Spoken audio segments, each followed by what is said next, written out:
Well, hello, good afternoon, good morning, and you will understand why I'm saying good morning. Today we have three participants, three people that we admire very much, and we will be talking about something we call digital imagination.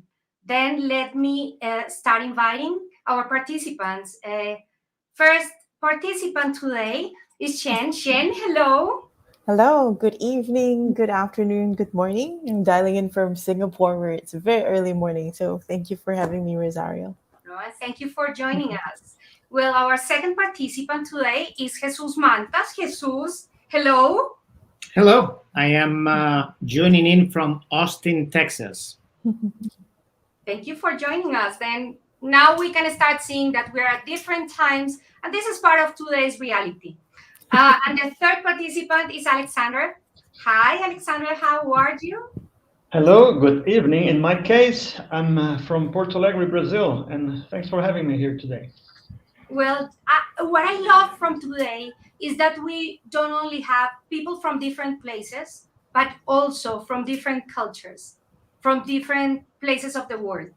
And please let us know who you are and what do you do. I will start in the same order if you agree. Then you can create a disorder, but let's start with Zhen. Zhen, tell us who you are and what do you do in your daily life.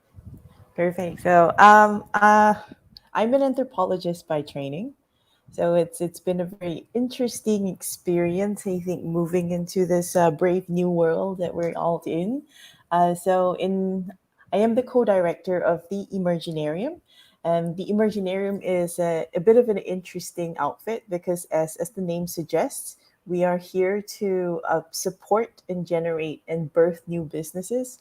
So we work through radical collaboration, radical partnerships, and a lot of our work has been to enable and support other organizations to thrive and potentially actually spin off new businesses. So a little bit of a reverse incubator, so to speak.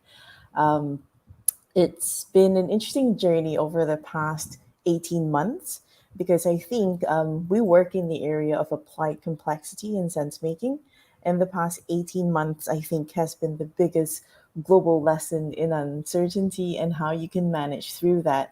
And we understand now that whereas in the past we had to cultivate the appetite for complexity, now people are swimming in it and they're coming to us and asking us, how can we do this a bit better? So that's a bit about me. That's what I do. I help other businesses to thrive in complexity. Thank you, Shannon. We will go into details a little bit later. Jesus, let us know who you are.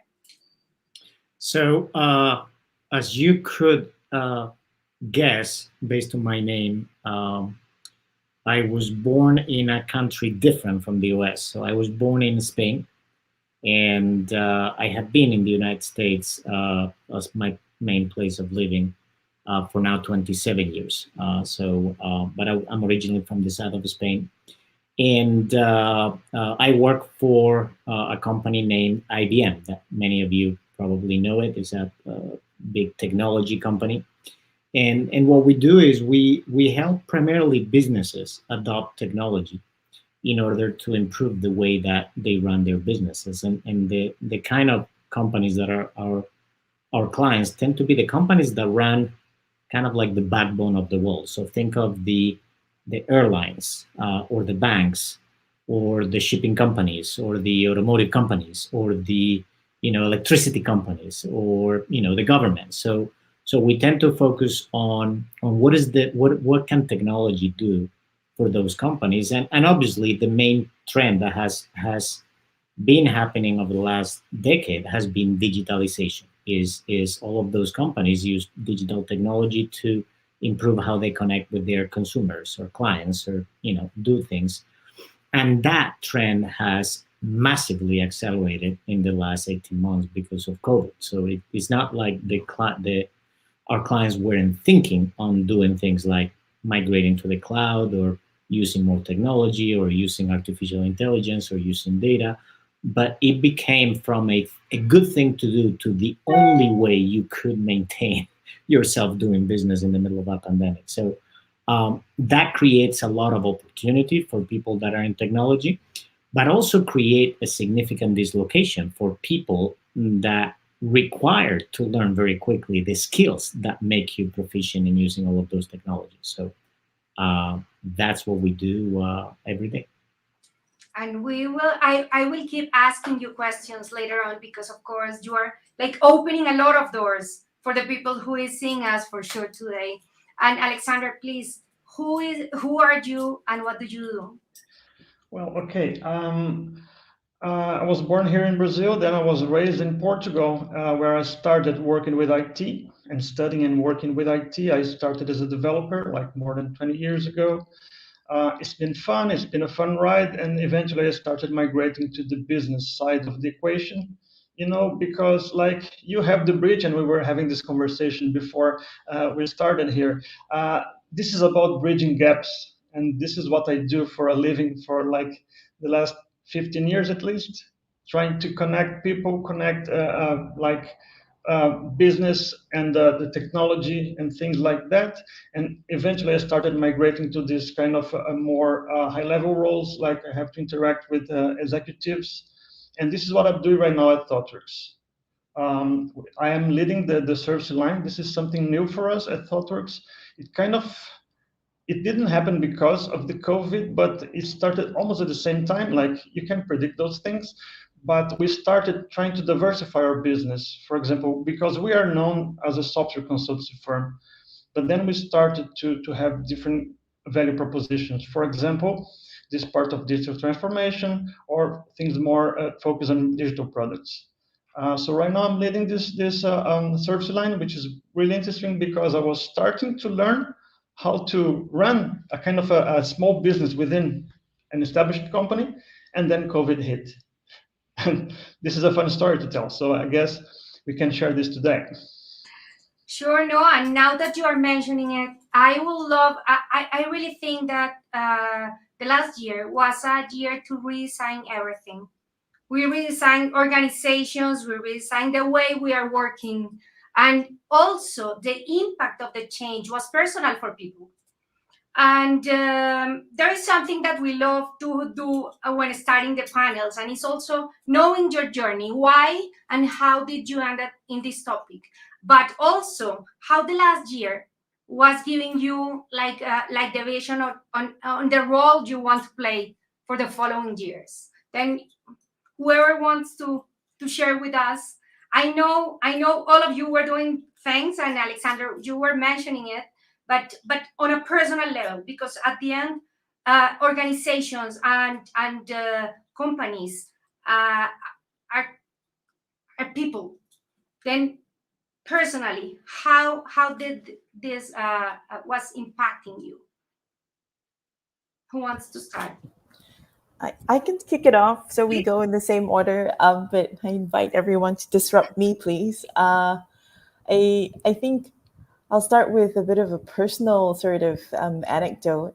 I was once told by somebody, I think it was the futurist Daniel Erasmus. He said that, do you notice that even in the natural world, for animals even, when they don't quite understand something and when they're a bit puzzled, they tilt their head a little bit? And they say that that's a really natural thing, and even in humans, you sort of tilt your head a bit because in doing so, you actually quite subconsciously reframe the problem because you start seeing it from a different angle. And I thought that was just so beautiful, right? And I think that the past year, past 18 months, has accelerated this need to frame and reframe consistently.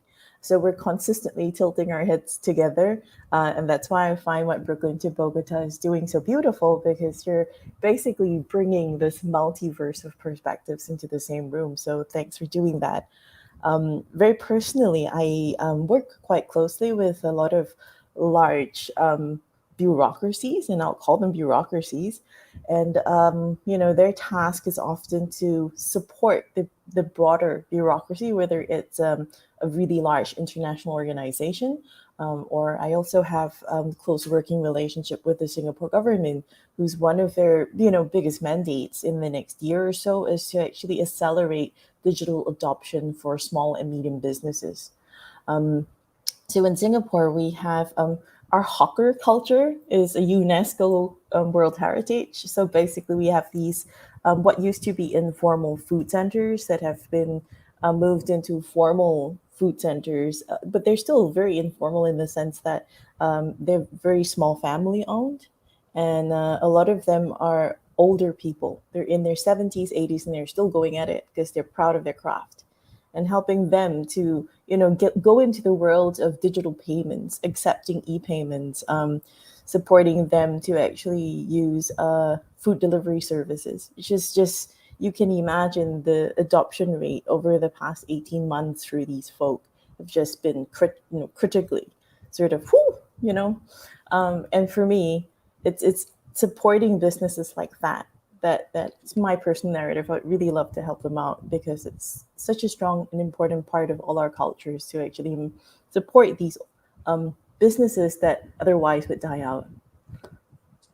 Thank you, Shan. Yes, and there was a lot of change for many people in terms of their businesses, their daily life, their routines. And Jesus, Alexander, who wants to share? I can go next. Please.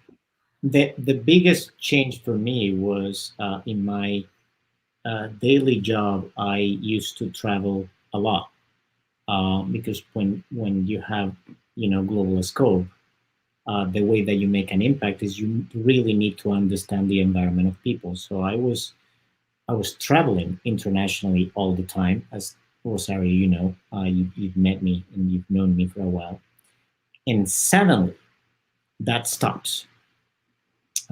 So from being like 300 days of the year traveling to being 0 days of the year traveling, and in a way, the beginning of it is you kind of feel bad that it's a pandemic, but it's actually like you feel good that you're not traveling that much. But then you realize all the things that you start missing, which is that when you talk to somebody on the phone, the amount of communication compared to when you are with them in a room is 10 times smaller. So it's about 10% of the communication. And even if you're looking at them on a screen, it's just a fraction. I mean, it doesn't matter how high quality the screen is. You yourself mentally, you're not in the same environment and context as the other person, and there is so much that changes that then you realize, after the period of saying, "Oh, well, there is no difference. Instead of getting on a plane, I just get on a call and I get the same thing done." Then you realize that there is a significant gap the more time it passes. And I think that for me has been the biggest adjustment is try to relearn how do you capture as much of that other 90% without being in the room with a person, without being able to capture the attention of people. It's like when you're in front of somebody, just even for being polite, people will pay attention to you. When you're on a screen on a phone, you're lucky if like they're paying attention 10% or if at all, right? You're kind of like noise in the background. So all those things are very different. The ability to relate, the ability to understand, that has been for me the biggest change in the pandemic. In addition, obviously, of just kind of like understanding the human tragedy of what a pandemic actually is. No, thank you, Jesus, and you are bringing us a point that I love, and I will take later on, and it is the human behind the use of technology. I mean, the human component, and how we can not lose the human component when we are just working through the technology. And of course, virtual reality and augmented reality can help a little bit in the near future, but not yet. We are not yet there.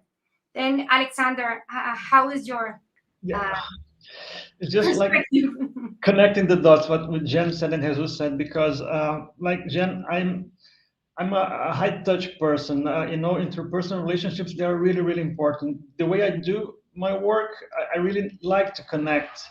It's part of the whole experience to build rapport and to be there, to have not only this kind of, because, video calls, they're formal. You're here, you try to frame your face. It's not like water cooler conversation, let's go downstairs to have a coffee. And this is something I miss. And it was all of a sudden, like Jesus, I traveled a lot. I spent not as much, but half of my time going to a different country.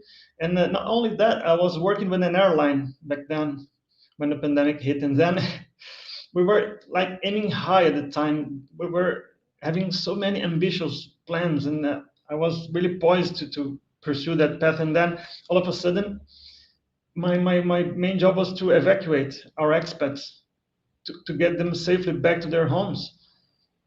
And then I was the one boarding a plane and say, I don't know when I will come back here. And it's been like 18 months since that. And it's kind of shocking. And we needed to adapt, because on the very next Monday, I was back to work. And okay, what's happening here? Is it taking much longer than like 1 month? Come on, shouldn't last more than 1 or 2 months, right? And no, it never happened. We're getting used. I missed a lot the interpersonal thing. Like Jesus said, it's different when you're having a call. So if you ask me, I guess I managed to do my job appropriately. I've been doing very, very fun and high impact things, yes, but I really do miss all these different things. I cannot complain. Okay, I like the experience of being there and doing fun stuff. I don't like, of course, being stuck at the airports and things like that, but I would go back to that life again, sure. Thank you. And let me go back and take the thing around communication and collaboration between teams. I mean, and of course, when you are talking about a small business with 2 or 3 people and teams in the same town, it's completely different than teams like Jesus. How many people has IBM all over the world, and in how many places? Then what do you see that could improve the way companies and organizations are working? Because for sure, maybe we will not stay at home or remote for the future, but we can learn something from there. Then what could be the takeaways of this experience, and how to create organizations where humans can connect and collaborate no matter if they are in the same place? Jesus, please go ahead. I think that is, again, is the pandemic is a tragedy, but there is a lot of benefits for humanity of the pandemic. So the opportunities for companies and for people to actually look at that side, kind of like the silver lining of the very, very dark cloud of the pandemic. One of them being, imagine how much carbon has not been emitted over the last 18 months because people didn't have to travel. Now, imagine that 2 years ago, we would all go and rally to Davos and tell everybody, you can't travel, you stop traveling. And the answer would be that will never work. I can get my job, or I can get things done, or you're going to paralyze an economy, or that's not going to work. You would have never, ever persuaded government, companies, people that was viable. Well, now, most companies have realized, wow, so we actually could do a lot of things that we would have never believed that we could do as individuals, as cities, as companies, as teams.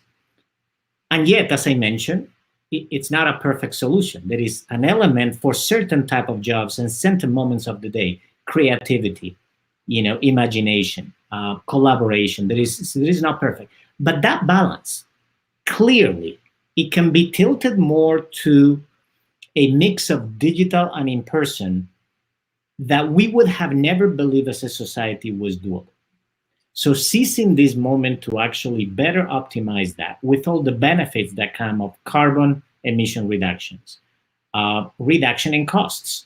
I mean, if you actually look at the many companies that at the beginning of the pandemic thought we are going bankrupt those same companies 9 months later had the biggest profits in their history because of all the costs that they didn't have to incur. And yet, since they got things done, the revenue kept coming, right?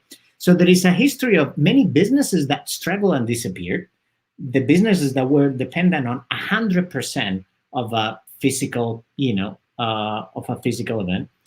And then yet there is all these other businesses that thrived and were able to reinvent themselves or remix themselves across all the spectrum. I mean, you can think of restaurants, like the restaurants that figured out how to use applications went from like disappearing to actually now they can have a lot more customers than they could ever host in their own restaurant. You can think of events company. Rosario, you and I know events companies that the best they could ever do was to maybe, like the best in the world, could get 10,000 people in their conference. And now they get 1 million people in their conference, right? So it's kind of that mix is what I think companies can learn, that you can do this combination of there is still a place of in-person collaboration. There is a lot more that you can do with digital tooling, and that mix can be better than we ever thought possible before the pandemic. I love that point, and of course you are optimist like we are, but I love that point, Alexandre, Zhen. Yeah, sure. I agree. It's just like the impossible became possible, and more than possible, it became the only way. I have a good example. We had a client back then. They had this homepage. The homepage was a sacred space. Nobody could touch. Nobody would ever touch the homepage because sacred space. But then all of a sudden, we needed to like have a chatbot there just to help them, and it went live in 3 days.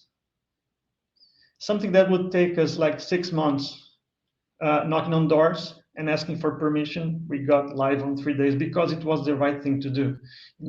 So eventually the impossible thing became possible, and things started being enabled by digital in a different way because you had no option. You couldn't just go out and interact with people. You had to do it by digital means. So it was of course, tragedy apart, it was a good learning. You just suddenly realize you could, like Jesus said, well, business, they thrived because they were quick to adapt. And those who were quick to adapt, they thrived. Because, it's an economy of scale. They just had a much broader audience all of a sudden. And this is something, is a good learning for us. Yes, thank you. No, and also we think, and maybe we will never start Brooklyn to Bogota this way, connecting regions, countries, small business owners, plus mentors without a situation, a difficult situation like the pandemic, because we just felt like we need to do something. We can't see this just happening. Zhen, please go ahead. Oh, I think that Jesus earlier mentioned that the pandemic is a tragedy, but I think that in just again just in the theme of reframing, I do think that it's actually it's been a very fortunate disruptor, because as you know we've mentioned, as it's opened the space up for all these other different types of businesses, and I think for people within businesses to take on new roles. So this is a story from one of our clients. She works for a multinational company that builds self-assembly furniture. So she was saying that during COVID, their offices all had to shut down. But, as with every business, right, there were some people who couldn't work from home. They still had to have people at the office. And she mentioned the story of these ladies that worked in the reception desk. Now, in most offices, in most companies, the receptionist is sort of just somebody you greet at the door. You don't think of them as, the keeper of the space. But that's essentially what these ladies became. And over the course of 18 months, because they had to take on so much new responsibility, they grew as people. Their ability to manage grew. they became a lot more attuned to some of the internal operations of the offices during the pandemic. So she's the people and head manager of this company. So she was saying that when they were discussing to return to the office or not, how do we manage hybrid? Is it 60/40? Is it 30/70? What does that look like? And she said she always had to keep it in the back of her mind that we're not ever going to go back to the way it was, because people are not the same people they were 18 months ago. They have had these journeys of growth, pushing past some of the the working challenges, because they took on more responsibility. Going home, working from home, having the setup, integrating your work life with your family. People are not the same people. Businesses are no longer the same businesses. And I thought that in that little anecdote, the revelation that COVID has provided all of us is that we are capable of working in a multitude of ways, and the world is increasingly uneven, and it's like a salt and pepper shaker. You mix it together, it's so difficult to take it apart again. And why would we? Because in that diversity, we actually develop greater abundance and more different ways and generative ways of working. Thank you, Zhen. Yes, and you are mentioning something that I will love to take, and it's basically the last years we were all talking about the change and the velocity of change and the acceleration of it. But a lot of people and a lot of companies were like, well, I will wait for that. Okay, but when pandemic arrived, in some way all the people was like, okay, this is a change. Then how we can keep thriving, how we can improve what we are doing, and also how I can be a part of an organization that is working 100% remote, or in the majority of it in a completely different environment. And let me ask you something. How do you see the following years? I mean, I think we are still in a transitional time. We are in a moment where some countries are in a better shape, let's say it that way, than others. Some countries are more advanced in the control of the things than others. But of course, what do you think that will last of this transformation, the human and the digital transformation? How do you see it the following years? Whoever wants to share. Yeah, I can start with that. I see a world of possibilities because the boundaries they got blurred. I guess our mental models are changing because we were used to think about, oh, this is my office, this is my hometown, this is where I live, this is where I work, and this is my physical space, and this is my universe. And then eventually, okay, your universe is your desks, your computer, your internet connection, and then things change a lot. It suddenly hits you. Okay, there are different ways to see those things. It looks like a minor thing, but it's a huge mindset change. And when I say that, I mean you can see. At least I work with IT, and this is happening with companies like mine or my clients. They're saying it's really hard right now, the talent management part, because the way we used to hire people or train or retain people, this is changing, because people are just saying, well, there are different things over there. I can try. And again, I'm not just restrained to this physical space here. I can work remotely. I can take another job. It's for me, it's a huge change, because of course it was a trend before, but it got massively accelerated. And so I guess we're still learning and facing the consequences. Thank you. Good point. Zhen, Jesus, how do you see the things? I think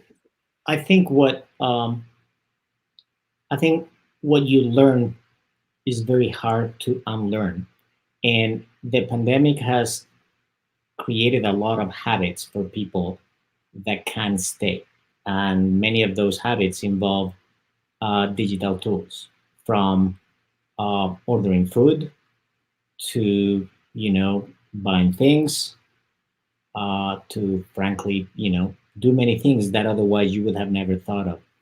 Those habits are here to stay, and I think they're going to be beneficial. I think they will tilt back. I think the mix will be back to a better combination of um, physical and in person and digital. But those are good habits, because for many of these things, digital technology creates a lot of value of scale, right? So you can reach a lot more people than if you're just constrained physically.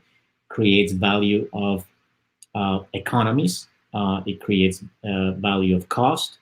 So for the things that you do as a person, for the things that you do as an entrepreneur, for the things that you do as an employee, you can be more efficient. And I think one of the things that the pandemic has done for everybody is the time freed up by the pandemic. People have learned that it's okay to actually spend it with the family. See, many people have spent more time with their families in the last year than probably in the last 20 years combined. And that is actually a very good thing, right? So it doesn't mean that the time that you're free because you have tools that make things more efficient, you reinvest in working a lot more. I think this idea of forcing the balance is a risk, but I think is what we need to make sure that we embed that as a priority in any kind of digital application or digital technology is really respecting the whole, if you want, mental health of the humans that have to use that technology, and make sure that they're designed with that in mind, versus just to say, oh well, we can make you more effective and therefore we're gonna like reinvest all those hours to make you work more. It's like, well, no, that may have happened at the beginning of the pandemic. I think going forward, we just need to say is like, no, maybe you make me more effective so I have more time to do other things like learn or spend time with the family or take a walk, right? And I think going forward, that's what we just need to be very responsible in how we introduce or maintain technology into everything we do. I love that point, that for sure prioritization changed during the pandemics. I think everybody was like rethinking the environment, the life, and the family, and everything, and I think underlining what matters for everybody. I mean, for each person. Shane, please, your perspective there. Oh, I think that so we're I think in the past few months have been living through what I think the economist has called the turnover tsunami, right? We're actually seeing people um, resigning from jobs that they no longer find any satisfaction with. And this is happening in masses and droves. And companies are having a massive talent retention problem. Every single company has it. Um, and I think for me, the most interesting thing the pandemic has done, and that's why I think it's very fortunate, is um, I think it's forced everybody as a worker, as somebody who is a productive worker, right, who is doing some form of work, to really question if that's what they want to be doing. Because yes, we're working from home, but if we reverse that, we're also living at work. So I think the personal expectations and demands of the satisfaction that has to come from that has gone up. And I think that that's happening on a personal level. On a collective level, it's also forced us as a community and as organizations to actually take stronger stands on what we will and will not accept. This is, moving all the way from, mental health, work-life balance, all the way to how organizations are responding to problems of um, inequity, representation in the workplace, and then all the way to things like climate change. What is my company's stance on climate change? How are they actually responding to the challenge? All of these things that should have always been a part of how we make decisions are suddenly, coming in and being a part of the microcosm for each worker. And people are making decisions based on that. And it's actually been a really nice and empowering moment. People are taking charge of their careers that way. For me, that's the thing we can never take away, is that new realization, that new sense of, oh my God, everything that I do forms the collective, and everything that the collective decides impacts me.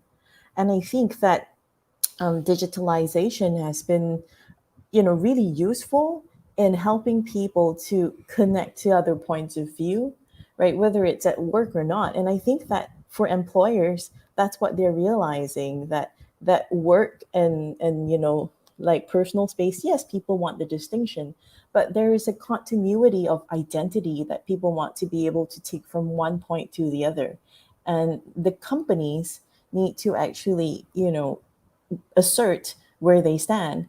And I think that they're realizing that digital imagination, being able to return some of that imagination. And I think that that was what was critical, is the move from centralization to decentralization. Instead of deciding this is the central core system, to we're going to give you a certain amount and you decide how you organize your system, right? I think that that simple switch from decentralization, centralization of imagination, control of imagination, to decentralizing, to saying, hey, let's collectively imagine. What do you need to make your work happen? Instead of saying we'll purchase the systems for everybody, is we'll give you some part of the system, but we'll give you a little bit of, digital imagination budget, so to speak, to go and explore what you need. And then that forms a feedback loop into the central system so they can make actually decisions that are better at the local level for everybody. Yes, no, and some days ago, Toby Retro, a person that I admire very much, and Jesus also know very well, we were talking about digital realities, mixed, virtual, whatever, mixed realities, and he used a term that I love, and he talked about better realities, VR, but with B as in Bravo. In some way, and this brings me to the next point. How do you think, what do you see that is the biggest challenge and opportunity in terms of building a better reality for the organizations and for the entrepreneurs, and well, at the end, for all the people? I think that's a huge topic, but the question is, from what you are doing, the specific environment where you are, and I will take advantage of the different regions of the world, how do you see that organizations can contribute to create a better reality for their people? Like in organizations, in companies. I can start. I think technology is a mean to an end. So I think that the organizations that come to us is always they come with the end in mind, and then technology is a mechanism to do that. And right now, one of the things that many of the large organizations have woken up is that climate actions and sustainability is critical for the long-term health of their businesses, right? So most organizations, they are for profit, but not only for profit, right? It's not that they're non-for-profit, they're for profit, but they're not only for profit.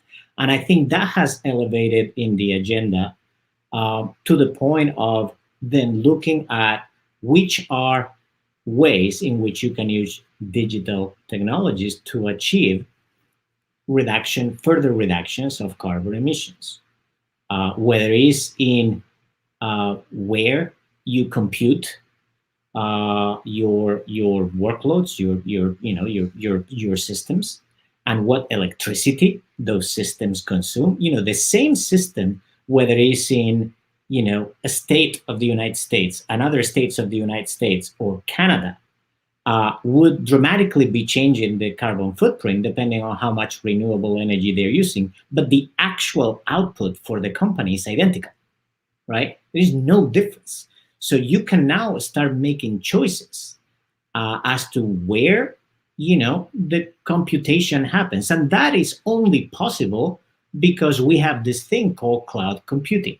If we wouldn't have this thing called cloud computing, think about that. You would have to take the actual server, the computer, put it on a track, drag the track around to the other place, then replug the computer there, and now you're doing that. Well, that's kind of like you just spend more on doing that than the carbon that you were going to eliminate. But now we have this thing called cloud technology that enables you to just click a button, and the computation that was happening in California, now it can happen in Idaho.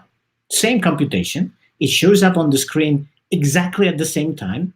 but the actual carbon footprint you created for the planet is dramatically different. Those things are things where you use digital technology as a mean to an end, which is, well, we have a common goal to actually reduce carbon emissions. Because if we don't do that, then life and business is going to be much more complicated. That's an example. Yes, thank you, Alexander. Yeah, no, I followed that line because, a few years ago or a decade or more ago, some companies started using the triple bottom line. It's not only thinking about profit, but only people and planet. And it was kind of okay. You are cool, right? You're the cool dude. No, this is a reality right now. So TBL is something every company, I guess, should be looking at, because we already discussed the people aspect. Profit, of course, like Jesus said, you need to look at that. But then, what about the planet? What about sustainability? Because we are seeing things happening. This is not only the pandemics. Pandemics, okay. What is causing the pandemics? What are other things are we stressing on the ecosystem? So yeah, we need to consider that. It's really important, and this is a good moment because, of course, it's a as a society, it's a collective moment of reflection. We need to understand, okay, what did we do that got us there, and what can we do to change? Because we cannot afford to face pandemics or a pandemic state for like years in a row. This is a call to action. This is a moment you need to kind of review what you did so far and say, okay, what should be changed? And like Jesus said, if we're discussing the technology aspects here, well, there are so many things we should be doing and take these variables into the equation. For example, it's not only about reducing your operational costs, it's about reducing your carbon footprint. And this is something we do have the technology. Maybe some companies, they're being kind of pragmatic, saying, well, this is not right the moment, let's not make this bet. And now this has changed. Now this is a question of survival of their business and the very planet the business is working on. So I guess it's not that easy, but it got easier for people to just say, well, this is the right way. Thank you, Jess. Zhen, please go ahead. I think following that line, absolutely. And also, I think that for all businesses worldwide, I think, and also the global system, right? I think what the pandemic exposed is the fragility of our supply chains. I don't know if everyone recalls, but a few months ago, there was this container stuck in the Panama Canal, and it couldn't move, and it was too big, and it just tilted at an angle, and that one small little miscalculation froze the global supply chain for a few days, and everything just went crazy. Production chains can't go on, people can't get building material. In Singapore, a funny reality is we have no more cold cream, the ultrasound machines when they put to check for the baby. We're out of that cold cream because of supply chain issues. It's the funniest things, the most random things that show up in your daily life. You realize, are supported by this massive global system. And I think that from a technology point of view, as Jesus has mentioned, for global operations, the nice thing about the cloud is we're able to compute across all of these different sites. But I think the opportunity that has opened up for small entrepreneurs is that it has brought into the light the importance of the local. So if you're a small business operating within your locality, that is opportunity for you. Because if the supply chain is broken, it means that it opens up the space if you have something to offer that can help to plug that hole. And I think that in light of that, a lot of organizations, a lot of governments, I'll speak here about Singapore, we are a very tiny island state. We import everything that we consume, and it causes massive fragility for us, right? We are, if for any reason there's any stop in supply chain of milk, we'll be out of milk. We just don't have that. But it's forced us to contemplate what we need to start to have some independence. What do we need to produce and self-produce? We haven't built cars in about 50 years. We're starting our first EV factory.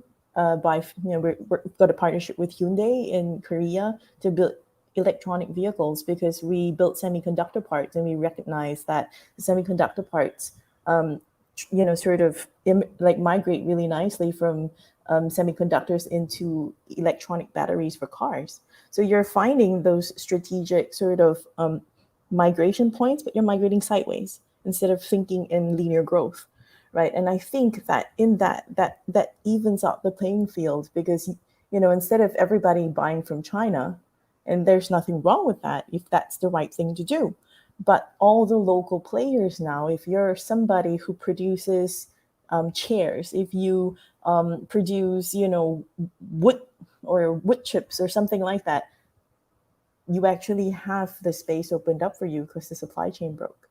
So I think that in that we have problem, but also an opportunity for small local suppliers. I love that point. Also because understanding where you can start producing something, or where you can be a part of that chain, of that global chain. I think that was one of the conversations that people was starting to have when pandemic started, and maybe that's something that is making also the world to understand that 99.9% of the businesses, of the total number of businesses in the Americas, are small businesses, and they generate more than 45% of the employment. Then the impact of growing those small local things and creating connections can be an opportunity, can be a huge opportunity. And I want to ask your perspective about skills, because of course world is changing, we need to adapt, we need to learn new things, and we also need our teams to learn new things. And of course there is people like me who loves to have an excuse to learn something new, but that was not necessarily what everybody was doing before the pandemic. During the pandemic, people who was not learning new skills was in the need of learning them. But how do you think that it will be in the near future, and how do you recommend the people who is seeing us today to start if that's not their habit? And I know all of you love to learn, then please let me know. Go ahead. Who wants to, Alexandre? Sorry. There are so many aspects to consider, because the first one is I do, and this is a personal disclaimer, I do believe that people should be doing this because they have time to reflect on their careers, on their personal lives. But the point is, the first one is, there's a shortage of talent. So I guess the main incentive right now is, if you are able to do things that are needed, you'll have a job, you'll have something fun to do. Okay, so this is not an incentive, because people can just keep doing the same things they were doing, and they will be employable, to say like this. But we did have time to think about what am I doing for a living? Is this a decent life I'm living, or look what's happening outside? I guess we got this time to reflect and maybe to seek different ways of, like we were saying, there are some kind of jobs that we as a society, as a business, we were doing because, okay, they were just there, it was easier. But now that they are being disrupted, I guess we consider, should be doing this? Maybe not. And should I, as an individual, be doing this? Maybe not. So again, the second point I was about to comment, this is a call to action. Maybe, okay, people are realizing that this is an opportunity, but then I guess they need to observe their mental health, because mental health issues were a big thing. And I guess they still are. But once we go past that hurdle, I guess people will start saying, okay, I understand that this is the new, I don't like the expression new normal, but I will use the new normal.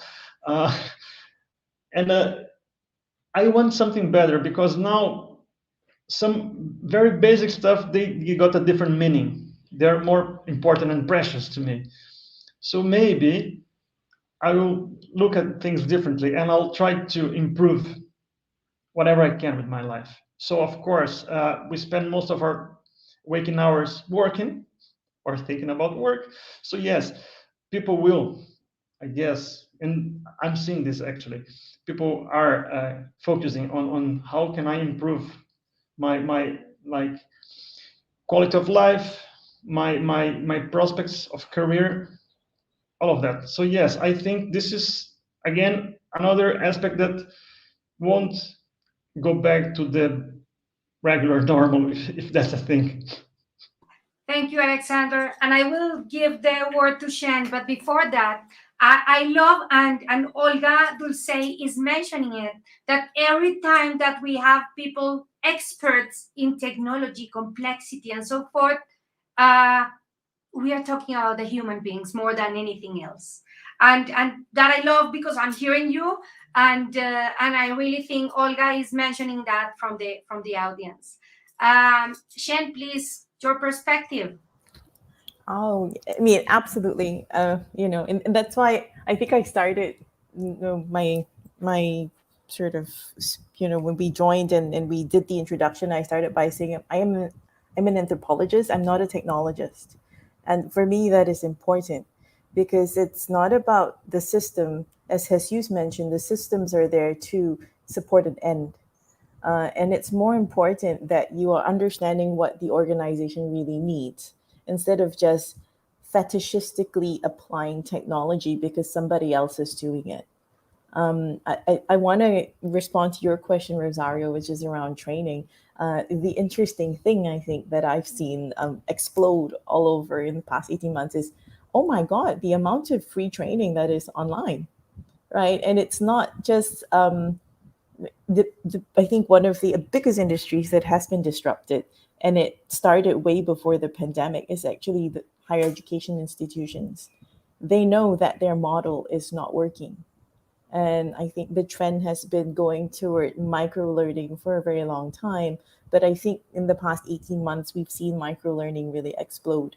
And you can basically do a 1, 2, 3 day course online for $50 that used to cost $3,000, right? And I think to reverse that again, because I know that a lot of our audience are small medium business owners, is it's an opportunity for you to also share what you know, because a lot of digital platforms have come up to actually allow people to become prosumers, right? So you're not just a consumer of knowledge, you also produce it, and you actually come together to build a knowledge exchange. I think a lot of platforms like Fiverr does that. You're essentially building a knowledge exchange. You're building a capability and skill exchange. So it's yes, what can you take in and what do you need to take in, but what also can you give out, right? Because what you know is equally important. And sometimes it could be, I'm trying to start my business in this town and I need local knowledge. It doesn't always have to be technology. One of the things that we have noticed with organizations, because I also work with government, with pushing technology into the citizenry, is it's not about the technology. It's about the conditions through which people will actually receive and use it. So I think, beyond just technical skills, and the reason why I'm not responding the question directly as to what technical skills people need is because that's going to be different for everybody. And technology changes, so you're going to have to upskill every year.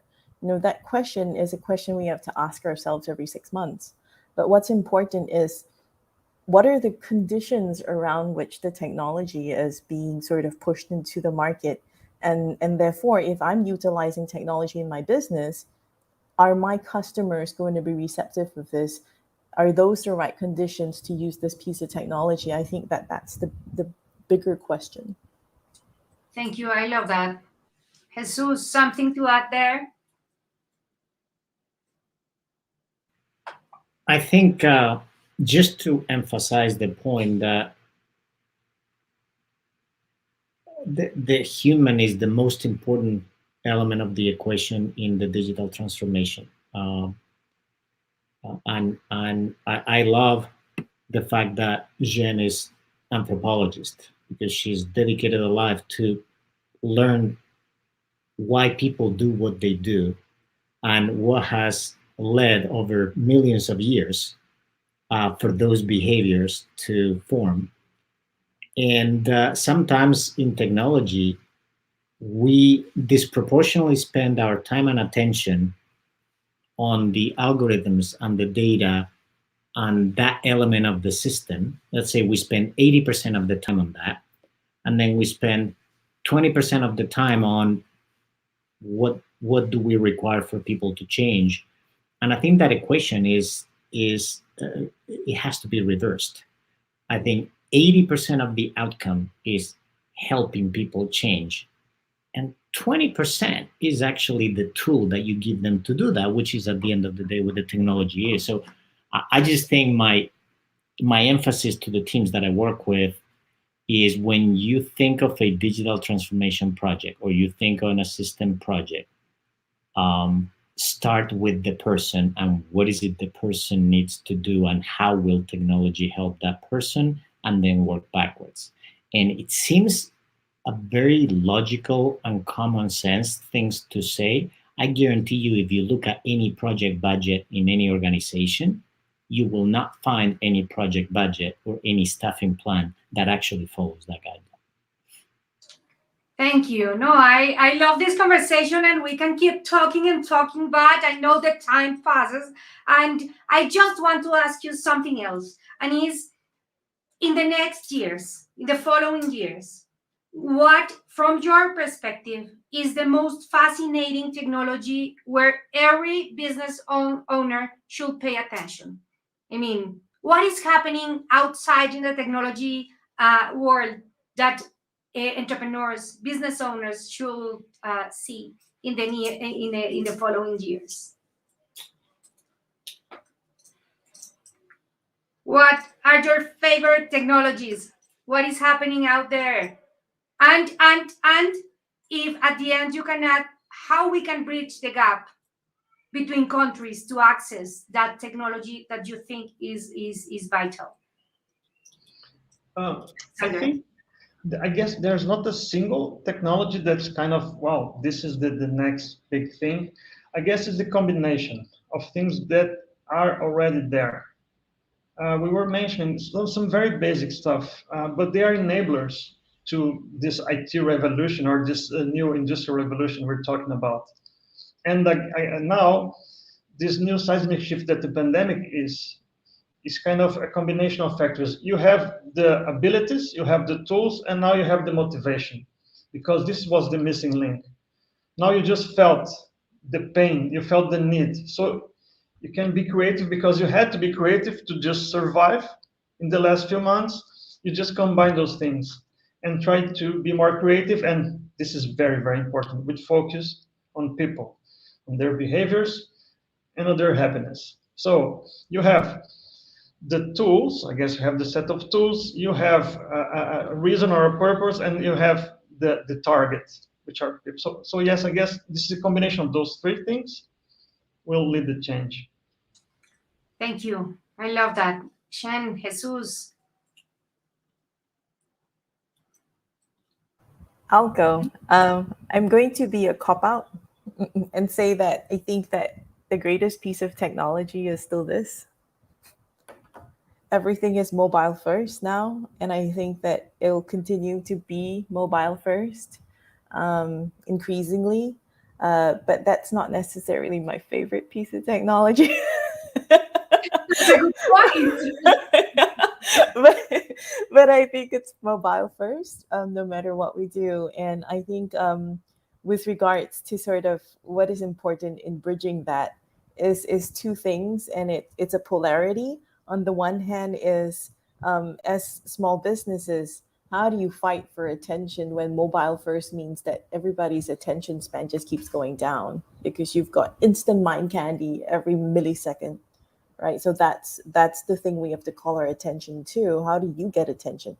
But beyond that, how do you actually decide where you give your attention? So I think that's the polarity we have to manage. I love that, because of course, and when you realize where is your attention really, well, one of my answers from your words is in the human component. It should be prioritizing humanity. Jesus. I I agree with Jen. Actually, I would just say you ask different questions and they're very different answers. One thing is like, what technology is going to be new? What is your favorite technology? What technology? There's like very different answers, right? So um, the most relevant technology change I think most people need to internalize and do something about is no matter what profession you're on, no matter what you buy or what you sell, the majority of the products and services that you buy, sell, or consume will become digital products.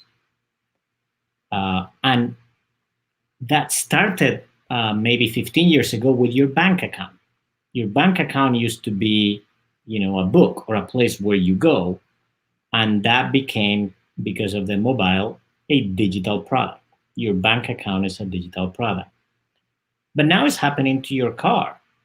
Your car used to have, I mean, 25 years ago, there was this big advancement that was, electronic ignition. So instead of having like a rotary element that just sparks the spark plugs, you have this computer, this CPU that actually controls all of that. Well, now an average car has like 20 CPUs, and there is probably as much software in a car that you can find on a data center these days, and that's only going to grow more. And you can kind of see how many screens they're going to put on cars and how many things. So your car is becoming a product. Your food is becoming a digital product. So think about that. You're going to say, "Is like, wait, what?" Well, just go back to the pandemic and how did you choose what food you were ordering was based on which of the digital version of that food was more appealing to you. Because you couldn't go taste the food. You couldn't go kind of ask the waiter, what do you recommend to me? So it was actually a digital product that persuaded you where to buy the food and which food to buy. Um, Many medicines will become a combination of a drug and a digital product, right? You can actually see now for insulin that, if you're diabetic, your actual thing is a digital product that you stick on your skin. So just, I would ask people to internalize what does that mean for you as a professional? If you have a business, what does that mean for you and your business? And that is the most profound change. And then, as Alexander said, underneath that, like the technology that powers all of that, there is a lot of buzzwords. There is cloud technology. There is artificial intelligence technology. There is vision machine. There is voice computing. There is all these things that you can find, but those are kind of like ingredients, right? At the end of the day, is that the fact that because of mobility and because of all of this, the majority of the products and services over the next 2 decades will have a digital component. And depending whether you're buying them or selling them or you're servicing them or you're fixing them, you're going to have some of those digital skills. Thank you, Jesus. Yes, and I really love the concept of finding where you want to go. What do you need in your industry, and find how do you need to start. If you are not yet starting, I don't think somebody is not yet there. But that's a very important thing. And well, just to close, please help me with one thing that our audience should have in mind when going to the bed this night about digital imagination. One thing. Alexander, do you want to start? Shen, Jesus? Only one thing. This is not Only fair. one thing to go to. They can see again the video, and that's fine. But one thing that you want them to keep in mind when going to bed and think about their business. Okay, so I like to close with the because Jesus inspired me right now. So I guess the theme to be researched is humanity augmented, not in a spooky way, but in a seamless and frictionless way, because this is what Jesus said: humanity augmented. All our touch points, they are maybe digital or physical, but this is the new reality. So this is a great business opportunity, and this is the way we as individuals will live in the future. Thank you. Zhen, Jesus. Zhen, please. Oh, Jesus. I'll Where was let Jesus go first. I'll tell a quick story. I met a couple of years ago a very wealthy 65-year-old person in a Latin American country. It's one of the families that are the wealthiest families. They basically most of their businesses add up to about 15% of the GDP of the country, and he is the chairman of the majority of those boards. And we were talking about technology, and he told me he was 65 years old, and he said, Jesus, I have one regret. I wish I should have made more time last year to learn to code. So this was, somebody that clearly doesn't need the money, that manages an empire. And he had the clarity to say the best way he should be spending his time is to learn a programming language, because only then he will understand what digital technology is going to mean to his businesses. And out of that story, I told a lot of people in my team, I said, like, if he is going to prioritize his time to learn to code, so should we. So I would just encourage everybody, whether you have a background in mathematics or science, technology, engineering, that doesn't really matter. There are plenty of no-code tools out there that will help you create actual, programming, and that will make you understand really what digital technology is. I would say you're not wasting your time if you're learning that. So that would be my one thing for everybody. I love that, Jesus. And I think we met when I was just starting, and it was a personal challenge. But I really think that it opens the mind to understand what is possible, what is not possible, and maybe how to make something possible. Also, Zhen, please. Now, I'm going to go out on a limb here. And my thing is to encourage everybody to read and watch more science fiction. The reason why I say this is that any technology that we have today was once imagined in the mind of somebody. The flip phone that is now obsolete was a Star Trek artifact. And I think that the reason imagination is such a powerful thing is, I'm going to bring it back to this human aspect again, is that human beings are the only creature in the world capable of prospective memory, which is what imagination is. Before you do something, you actually picture it in your mind, and the neurons fire that way, and therefore you can do it, right? And we're the only creature capable of that. And I think that we've been taught from a young age to tame our imagination, right? And I think that we need to lift the lid a little bit. We forget, right, that we can imagine. It is not a waste of time. Daydreaming is not a bad thing. I mean, it's not to say swing the other way and only do that. But as you're sort of burdened sometimes by the mundane aspects of every day of your life, don't forget to imagine. And I'm personally a massive fantasy geek, right? And I think that it stimulates your imagination because you imagine the world that is parallel to yours. And that is actually the beauty of good science fiction, is that it's not a world that is so radical. The reason why people read it is because there are aspects of it that so whimsically tie into your reality.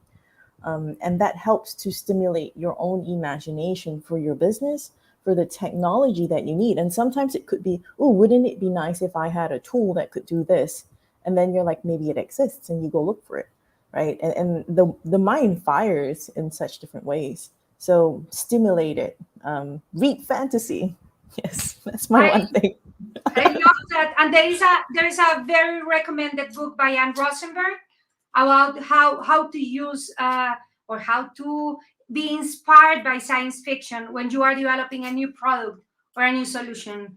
And well, before saying goodbye and thank you very much, It is an honor for Felipe and for me to have you here. And of course, I know that our entrepreneurs will be inspired.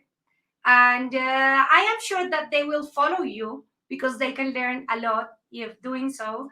But before saying goodbye, I just want the people to visit. We will share the link for the study, the research that we are launching together with the Emerginarium and Thoughtworks. Basically, we want to know where are the companies, where are the entrepreneurs right now around digital imagination. Then this is the link. It will be shared in the chat. And again, thank you for inspiring us. And I will also thank you for creating a lot of things where we will start imagining new options and opportunities for the following months at least. And thank you again, Jesus, Zhen, Alexandre. Thank you, and see you next week in the following panels. Have a good night, and thank you. Thank you. Thank you.